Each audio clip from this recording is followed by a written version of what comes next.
We're looking at Matthew chapter 13 tonight again, and we're looking at the parable of the sower, which actually begins in verse 3. We're going to begin reading at verse 1 and read down through verse 9. You'll remember that after he tells this parable, there is a interference that takes place. There is an interruption that takes place by the disciples. Evidently, Jesus had gotten into a boat by this time, had pushed off from the shore, and was teaching the people because they pressed him, according to verse 2. And the disciples then came, probably waded out into the water, and actually began to interrogate him, ask him questions about why he was doing this type of preaching, because evidently his entire style of preaching had changed from what they knew. And he was telling parables. So he gives an explanation, and then he comes back in verse 18, chapter 13, and gives us the explanation for the parable itself. And we've been trying to put that together a little bit and to discuss it with you. Let's pray together. Lord, it isn't like we're reading something that happened years ago. It isn't like we're examining some kind of text and trying to make some kind of sense out of what might have been said or what you might have meant. For the fact of the matter is, you are here and you are speaking in this hour. And the living word, we invite you to do the delivery of your meaning and your intent and what you want to say to us, and the truth that is particularly designed for our life in this moment. No man could stand here tonight, God, and bring a message that would make sense and apply to and affect every life, for we're all in a different scene with different thoughts and different pressures. But Spirit of the living God, you can do what we cannot do. And in fact, you can go where we can't go, which means you can go to those who did not come tonight, and you can speak this truth to their hearts in a way that we could never reach, even if they were here. So we're praying for a movement of the Spirit of God through your word that would literally captivate our lives, all of our lives together, and the lives of those that we care so much about. So God, speak to us, we pray thee tonight out of your word. In Jesus' name I pray. Amen. Chapter 13, verse 1. On the same day, Jesus went out of the house and sat by the sea. And great multitudes were gathered together to him, so that he got into a boat and sat, and the whole multitude stood on the shore. Then he spoke many things to them in parables, saying, Behold, a sower went out to sow. And as he sowed, some seed fell by the wayside, and the birds came and devoured them. Some fell on stony places where they did not have much earth, and immediately sprang up, because they had no depth of earth. But when the sun was up, they were scorched, and because they had no root, they withered away. Some fell among thorns, and the thorns sprang up and choked them. Others fell on good ground, yielded a crop, some 100-fold, some 60, some 30. He who has ears to hear, let him hear. We began our investigation of this by talking about the sower. And we noticed that in verse 19, when Jesus begins to give the explanation of this particular parable, he never mentions the sower. So obviously for Jesus, the sower was not important in his explanation and in the intent of telling the parable. But we talked a little bit about the sower. The sower is a focus that is entirely upon the function of the man. In other words, it's not his name, it describes a function that he performs. And Jesus obviously is the sower. So you're looking at what Jesus is in his essence. And he is the sower of the seed. In other words, he is the one who is bringing truth to the life. He is the light of the world. All of those kind of phrases that he used literally bespeak who he is. And he is the sower himself. And we investigated that together. We also talked a little bit about the seed. There's very little given to us about the seed in Jesus' explanation as well. You'll note in verse 19 it says, when anyone hears the word of the kingdom and does not understand it. So evidently, in explaining the whole business of what the seed is that the sower is actually sowing, it's the word of the kingdom. We spent a lot of time on that and discovered that, of course, the kingdom we understand from Matthew chapter 5 and from other places too, but Matthew chapter 5, where the kingdom is not a location to go to. The kingdom is not particularly a reign, although it is, but a reigning of a king over a certain territory. It has to do more of a relationship that you have with him. So it's relational in its context. And the relationship is simply your helplessness, according to the Sermon on the Mount, the Beatitudes, your helplessness and his overwhelming person and strength. And when those two come together in that relationship, a new species is created. And we call this new species the kingdom. In other words, the kingdom is made up of you and Jesus in intimacy. You can't be the kingdom by yourself. He isn't the kingdom by himself. But when the two of you get together, the kingdom is formed. And this seed is the word of the kingdom. So we know that the word, the logos, idea, the idea itself that's in the mind and the heart of God, and that whole concept. In other words, when we are literally become the kingdom, and we are literally expressing the idea of the kingdom in our world, that is the seed. So Jesus is referring to this whole idea of bringing you into the kingdom itself, the seed. Tonight we want to begin a whole new set of investigation, and that is to begin to look at the soils. There isn't any question at all that in the explanation of what's going on in the parable, as Jesus gives it from verse 19 and on, that his whole focus is on the soils. In other words, the reason he told the parable is not to tell about the sower, not to tell about the seed, but to tell about the soil.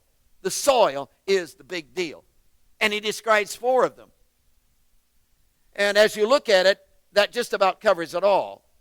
And so the soil becomes really the content of your life. Who you are becomes the soil. And he begins to describe that. There's several important things that I want you to note as we just kind of introduce this and walk through this tonight.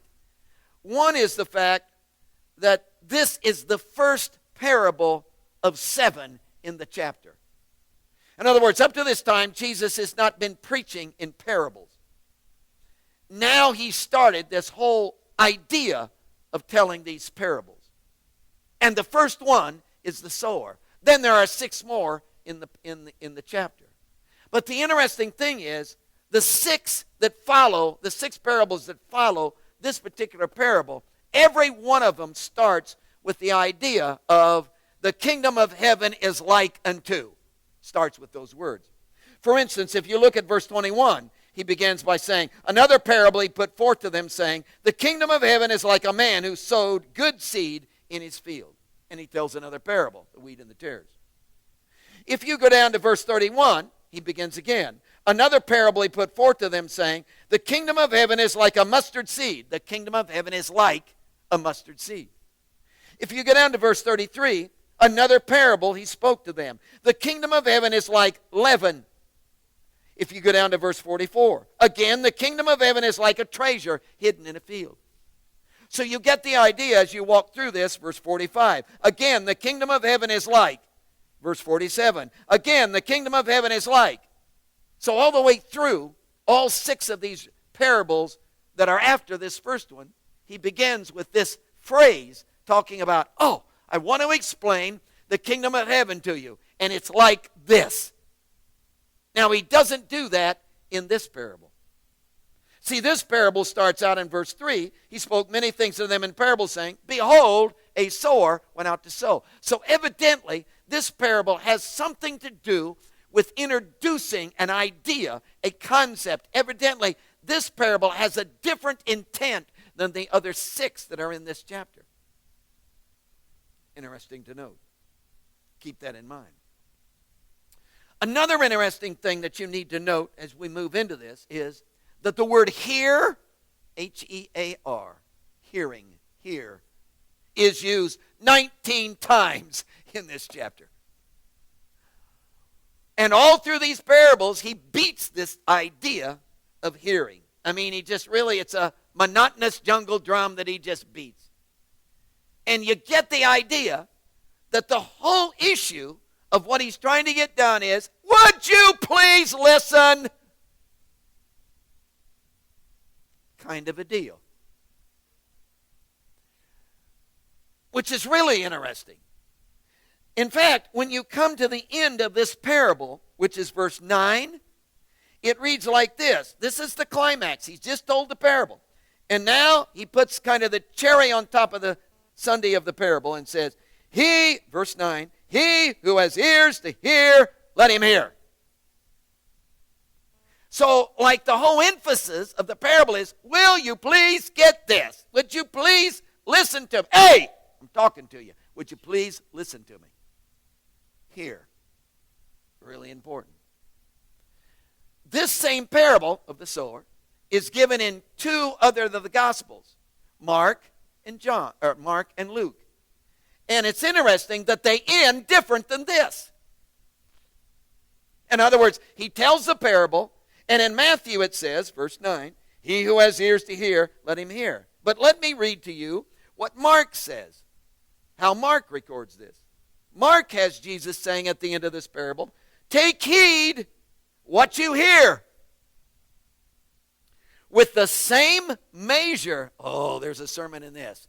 With the same measure, better leave it alone. With the same measure you use, it will be measured to you.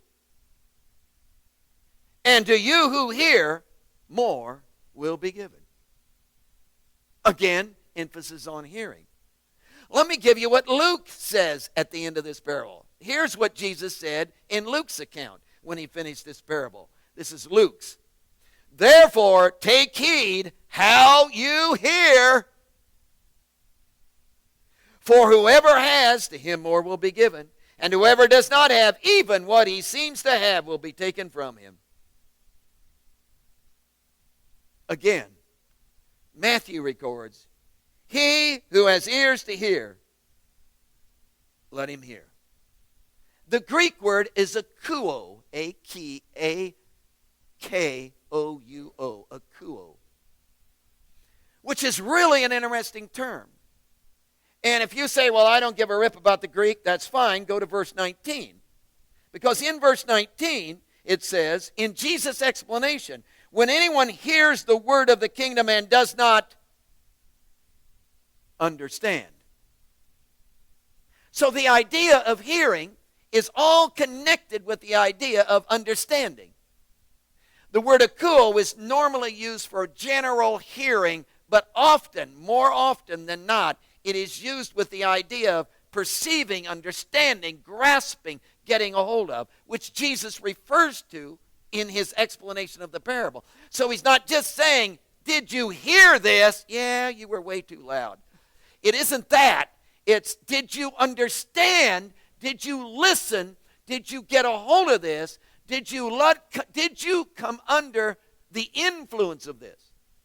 In fact, I really got excited because in Ephesians chapter 6, verse 1, it says, children, obey your parents. And do you know what the word obey is? Not do everything your parents tell you to do. That isn't even what it says. That's what my parents told me it said. But that isn't what it says. It's the word akouo is the root word. It has a prefix, hupo, or hoop, H-U, and then akouo. And the whole idea of the word is coming, is listening, understanding, coming under the influence of. In other words, will you take your life and bend it under the influence of the wisdom and understanding of your parents? See, that's different than just biting your lip and doing what they tell you to do. See, I'm going to let you train me. I'm going to come under the influence of your wisdom and understanding. I'm going to come under the fact that you have lived longer than I am and have seen more than I have seen. And you just might be smarter than I am. Wish my kids were here. Forget that. Listen. Hear. Understand. That's this word. And Jesus climaxes this parable. Again, see, 19 times in this chapter, he pounds this idea. Now, it's also interesting to note that the parable, verse 3, starts out with, behold, a sower went out to sow. Now, you know that the word behold is like waving a red flag in front of a bull. It's the attention getter. It's the lo, hey, whoa, hey, listen, that kind of thing. So he starts the parable that way. He starts the parable by dumping a bucket of cold water on your head and says, hey, I'm yelling in your ear. Are you going to get this? So the whole emphasis in the flow of this is all about hearing. And you look at Jesus and say, what's your problem? Just, what's the deal, Jesus? Why are you all upset? You seem to be. Why are you into this? Listen to me. Why are you into this? Hear me. Why are you just, hey, if you got ears, listen to this. Why don't you come under my, what's the problem here? Well, it flows out of chapter 12. And we've gone through chapter 12 so much, it's almost embarrassing to do it again, but I'm going to. All of this is happening on the same day. In other words, obviously this started in the morning, and now has gone through the entire afternoon, and it's now come into the evening time, and obviously this is happening sometime in early evening, this telling of the parable. So this is the climax of a whole day of ministry. And it's also happening on the Sabbath day. So this was all taking place on this one Sabbath day. And look what happened. Chapter 12. Look at it. It's the first thing that took place was the grain field. So here's the disciples walking in the grain, walking along, and there's a grain field there, and they're plucking grain and eating it. And the Pharisees are all bent out of shape, saying, look, verse 2, your disciples are doing what is not lawful to do on the Sabbath day. Jesus breaks into a discourse, verse 3, 4, 5, 6, 7, and 8. And gives 3 overwhelming illustrations of why they should shut their mouths and go in a different direction. And what was their reaction? Did they listen? Did they say, I'm going to go home and pray about that? Did they take notes? Did they discuss it? What did they do? Well, I'll tell you what they did. In verse 9, they went down to the synagogue and plotted how they were going to trap him. They didn't get any of it. Even consider what the man said.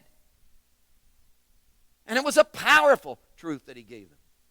In fact, they're down at the synagogue now in verse 9 and 10, and it's the guy with the withered hand, you know, and they're setting a trap up for him. In fact, it says there was a man who had a withered hand, and they asked him, saying, is it lawful to heal on the Sabbath day, that they might accuse him? In another gospel account, it says that they literally set the thing up, because they knew what Jesus was going to do.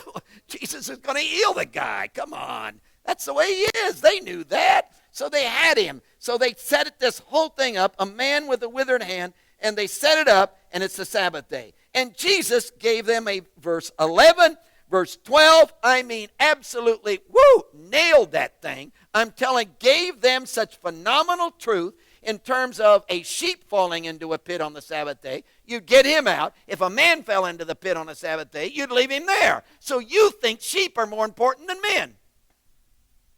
So human life doesn't matter to you. So he gave them this overwhelming truth and then healed the man. And how did they respond to that?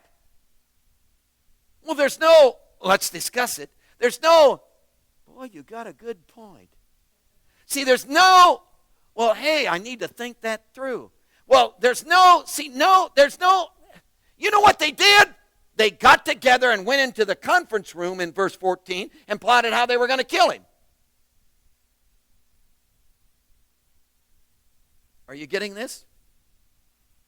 Okay, Jesus, while they're in the conference room plotting murder, takes the whole crowd, verse 15, and the great multitude followed him, And it says in verse 15, he healed them all. And while he's out healing all these people, of course, finally they get done with their conference room plotting, and they don't know what to do with it, but they come and join the crowd again. And when they come and join the crowd, Jesus has cast out a demon in verse 22 out of a blind and mute individual. And the crowd's going crazy, saying, this could be the Son of David. And the Pharisees immediately react and say, well, he's in league with Beelzebub, the ruler of the demons. So Jesus breaks into a discourse. We spent weeks on this discourse. It's phenomenal. Verse 25, he begins, and it goes all the way down to verse 37. And such phenomenal truth, just mind-boggling truth. And how did they respond to that? They didn't. Why? They didn't listen. They didn't hear. See, this is all day, people. They didn't get it. They didn't listen. They didn't hear. So how do they respond to this? Verse 38. Show us a sign. Pull off a big deal. Good night, I just healed an entire crowd and you want a sign. What is your See, they're not listening. They're not hearing. They're not hearing. Now we come into this chapter. And Jesus says, in light of what I've experienced all day, I am changing my whole approach to ministry.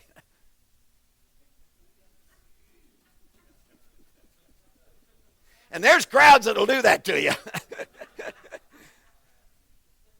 I'm telling a bunch of stories. That's what I'm going to do.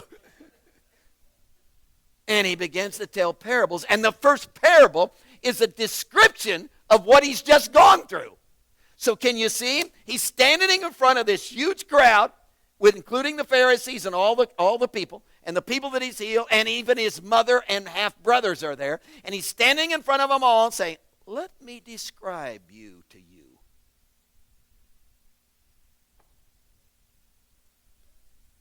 And tells this parable.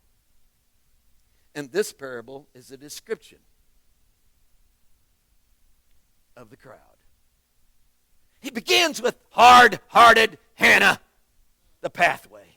Oh, she's tough. Seed comes and sits right up there. Cannot penetrate.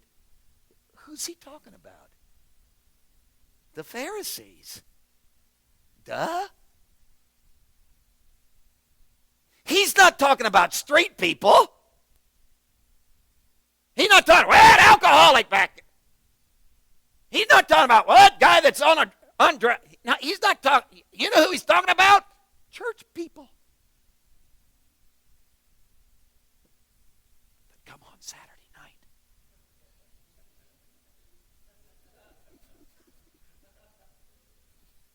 Isn't that interesting? Us. Well, sometimes.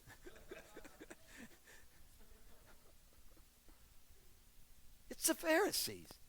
Because he's dealt with them all day long and got absolutely nowhere with them. They didn't hear. Then he comes to this stony places. Shallow, hollow, holly. Nobody needs to describe this in Tennessee. See, we got this in Tennessee. Because it's not a stony soil that he's describing. It's a solid rock, and on top of that is about that much soil. And the seed grows like gangbusters. But listen, when it comes right down to it, doesn't take much. Look at them cross-eyed. They're gone. Because they're so shallow. Who's he talking about? He's talking about the majority of the crowd that he just healed. He's been dealing with them all day. Man, the power of God has been flowing through him, touching their lives. All of this has been taking place. And do you realize it won't be but a few days? Well, more than a few. Okay, a month, 2 months, maybe 3. That he is literally going to be hanging. He's going to be in a trial, and they're going to be, this crowd right here is going to scream for his blood.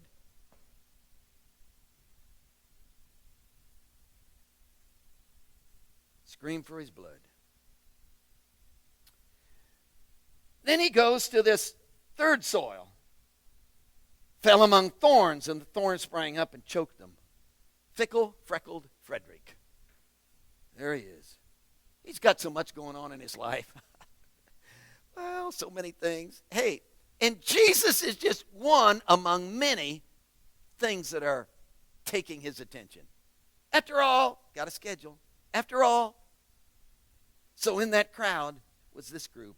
And then, of course, the last soil was the available, accepting Andrew, who was a good soil. And he's talking about his disciples because he calls them that. He calls them that. So, what I've been trying to do is convince you that the whole thing revolves around hearing. This is going to be interesting to see if you hear me. Because it all revolves around hearing. The whole deal is about hearing. Now, as you begin to walk through this, you have a choice. And there are three ideas in this concept that I want to give you. And we'll only get to one. One is attitude. What you hear,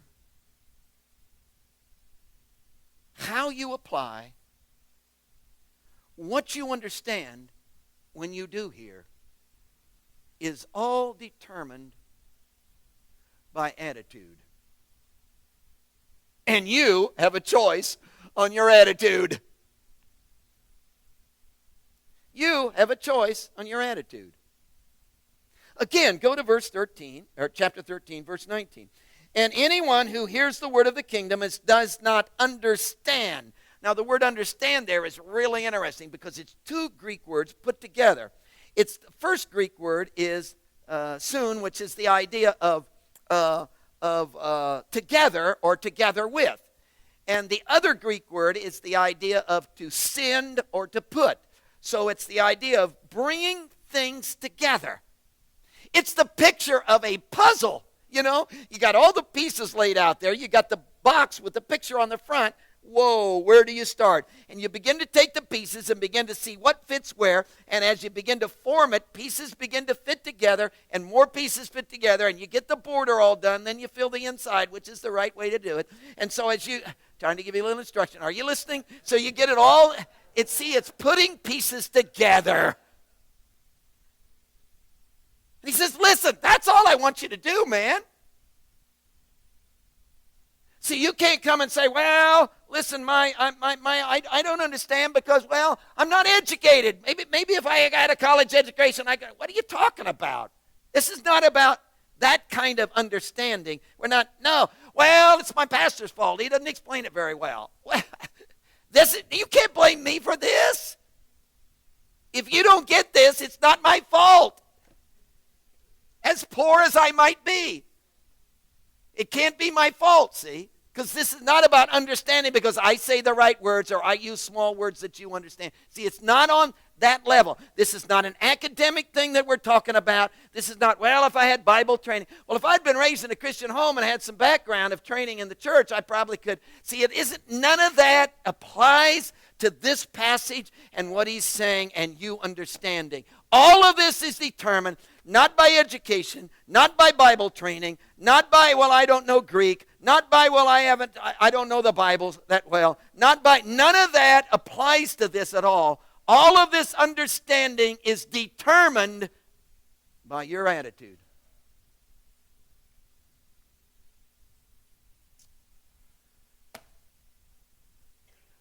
What's an attitude? The dictionary says that an attitude is a settled, like what happens when soil just is rained on and settles. Settled way of thinking or feeling. So see, you have been rained on and your soil is just and you have a settled way of thinking and feeling, and it most often reflects in action. That's dictionary. Attitude. Let's go back to hard-hearted Hannah. Fixed. Settled. Wouldn't matter what you said. Isn't going to change. Wouldn't matter how much you yell. You could apologize. You could walk over broken glass. It's the pathway. And there is a settling, an attitude of there is no openness, there is no affect me, there is no change me, there is no desire, there is no openness, there is no I want to be different, there is no teach me God, there is no, if you need to, correct me, you probably don't, but if you need to, see, there isn't even that.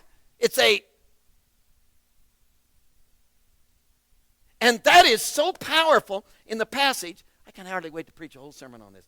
That is so powerful in the passage. It describes, of course, the Pharisees. Because it didn't matter what Jesus said. They were not going to buy in.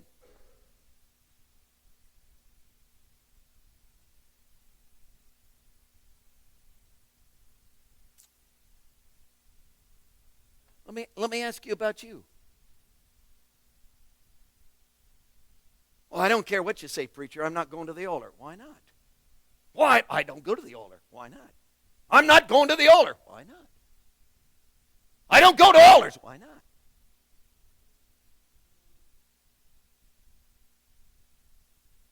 Why not?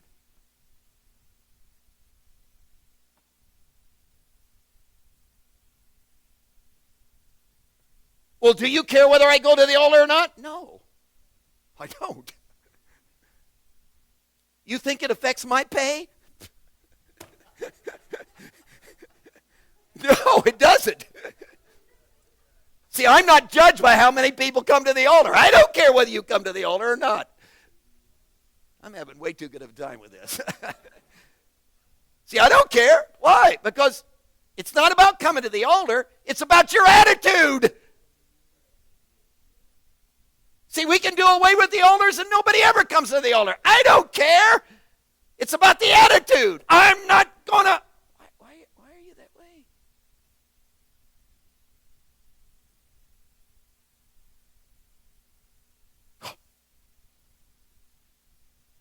I don't care how much they say they're sorry. I'm not accepting their apology. Why are you? I'm right in this and could you be a little wrong?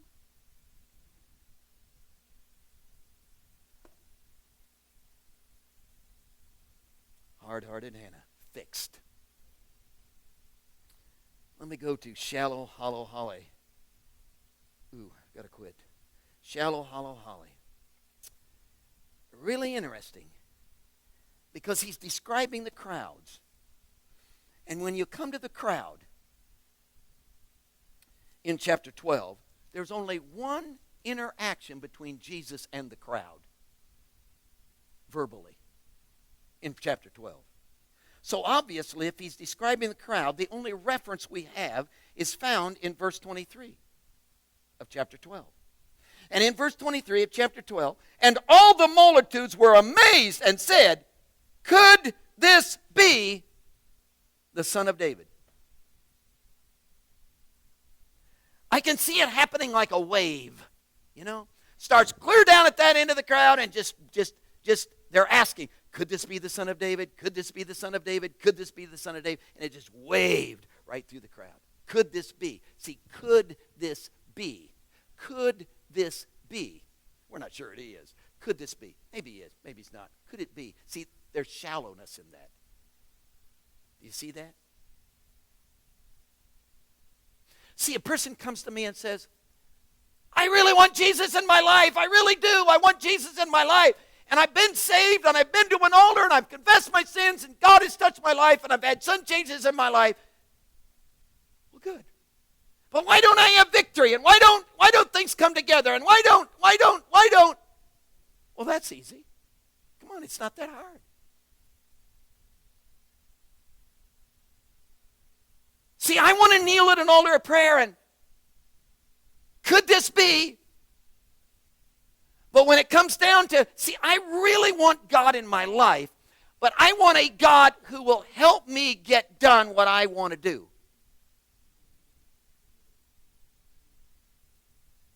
See, I want Jesus in my life to help me with my life and my plans for my life. See, I don't want to come to Jesus and say, hey, I have no plans for my life. I give them all up, and I'm in on your plan. See, that would have depth to it. Do you see that? That would have depth to it. See, I have these desires. I have these wants. I have these, and I'm willing to come to Jesus because he would have to be an asset. I mean, having God on your side would have to be a plus, wouldn't it? Yeah. So if he will help, but see, coming to Jesus with no plans, with no reservations, with no conditions, with no, hey,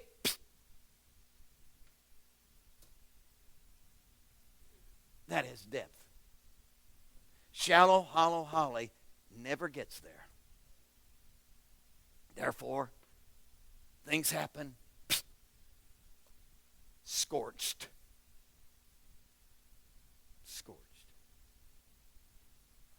Jesus, what do you want to say to me? My.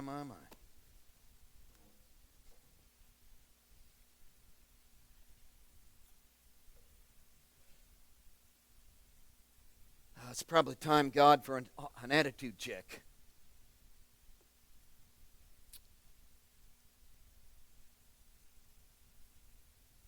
And you know, God, I can be really stubborn and hard-headed.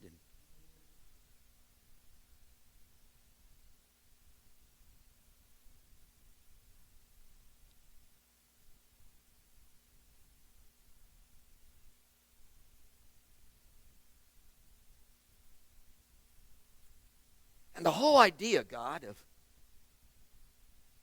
taking who I am and absolutely abandoning myself to you, where I lose total, absolute control of my life.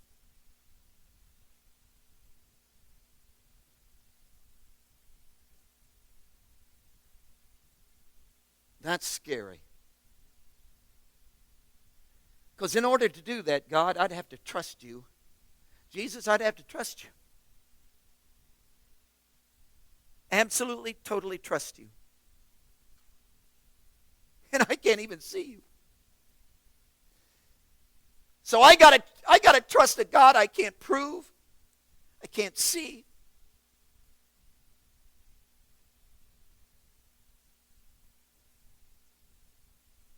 With every realm of my life.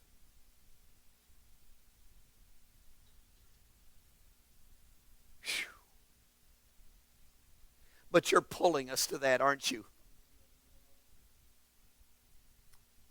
And you've planted your seed on our hearts. And you're pulling us to an abandonment to you that would go to the depth that would produce the glory of the kingdom. And God, don't give up on us. Say it again. Keep speaking to us. Keep drawing us. We want to hear, understand. We want to get a hold of this. And it's not a this, it's a you. We want to get a hold of you. So Jesus, Jesus, Jesus.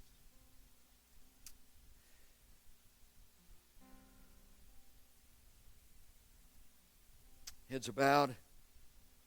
This is a call tonight to an attitude, a settled way of thinking and feeling that responds in action. And the only reason I'm asking you to come to an altar and kneel is to express an openness, a surrender, a saying to God, I don't want to be stubborn. I want to trust you more than I trust myself because I haven't been trustworthy. Your plans for my life would be better than mine because in all the fine plans of my life, none of it's worked out too well.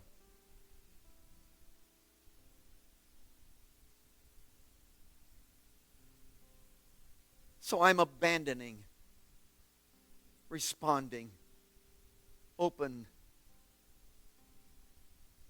hearing, coming under your influence.